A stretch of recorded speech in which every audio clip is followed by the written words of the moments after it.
ఇరాక్లో అవినీతికి వ్యతిరేకంగా జరుగుతున్న సోదాలపైన సోషల్ మీడియా వేదికగా ఒక ఆసక్తికరమైన వార్త విపరీతంగా ప్రచారం అవుతోంది.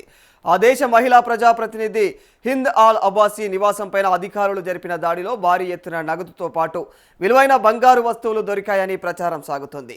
దాదాపుగా $57 మిలియన్ నగదు, 27 కిలోల మేలిమి బంగారంతో పాటు విలాసవంతమైనటువంటి బంగారు లోదుస్తులు కూడా లభ్యమయ్యాయనేటువంటి వార్త ప్రస్తుతం నెట్టింట హల్చల్ చేస్తుంది.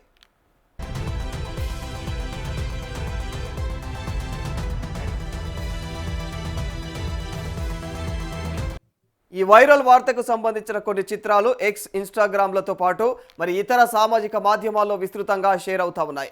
అయితే ఈ ప్రచారంలో ఎంతవరకు నిజముందనే విషయంపైన పలువురు ఆరా తీస్తా ఉన్నారు. నివేదికల ప్రకారం సదరు ఎంపీ నివాసం నుంచి ఎలాంటి బంగారు లోదుస్తులు లేదా భారీ ఎత్తున నగదు లభ్యం కాలేదని తేలింది. మరి ఈ ప్రచారం కేవలం ఊహాగానాల ఆధారంగానే సాగుతోందని స్పష్టమవుతోంది.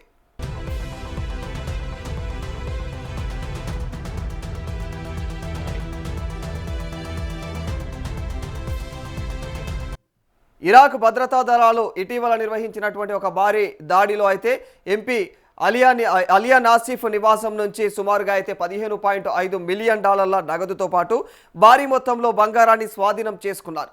ఇక మరి ప్రభుత్వం చేపట్టినటువంటి అవినీతి నిరోధక చర్యల్లో భాగంగా ఆమెతో పాటు గతంలో ప్రధానమంత్రి కార్యాలయంలో కీలక బాధ్యతలు నిర్వహించినటువంటి ఆమె కుమారుడిని కూడా అధికారులు అరెస్టు చేశారు.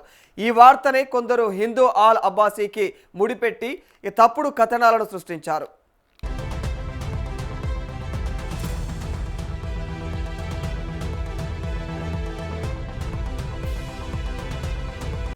ఇరాక్ దేశంలో అవినీతిని కూకటి వేళ్లతో పెకిలించి వేయడానికి అక్కడి ప్రభుత్వం కఠినమైన చర్యలు చేపడుతోంది. ఇటీవల అవినీతి ఆరోపణలతో అరెస్ట్ అయినటువంటి మాజీ డిప్యూటీ చమురు శాఖ మంత్రి అద్నాన్ ఆల్ జుమైలీని ప్రశ్నించినప్పుడు వెల్లడైనటువంటి కీలకమైనటువంటి సమాచారం ఆధారంగానే ఈ స్థాయిలో దాడులు జరిగినట్లుగా అయితే స్థానిక మీడియా వెల్లడించింది. మరి ఈ భారీ ఆపరేషన్లో భాగంగా ఇప్పటి వరకు దాదాపుగా 60 మందికి పైగా ఉన్నతాధికారులు, ప్రజాప్రతినిధులను అదుపులోకి తీసుకున్నట్లు తెలుస్తోంది.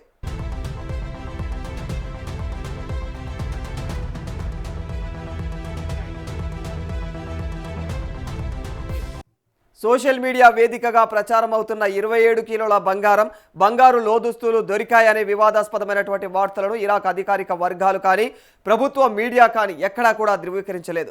మరి ఈ ఆరోపణలు కేవలం ప్రజల దృష్టిని ఆకర్షించేందుకు సృష్టించినటువంటి తప్పుడు ప్రచారాలు మాత్రమేనని రాజకీయ విశ్లేషకులు చెబుతున్నారు. ఇరాక్లో అవినీతి సోదాలు వాస్తవమే అయినప్పటికీ సోషల్ మీడియాలో వైరల్ అవుతున్నటువంటి విచిత్రమైన వస్తువుల స్వాధీనం అనే అంశం పూర్తిగా కల్పితం అని చెప్పేసి స్పష్టమవుతోంది.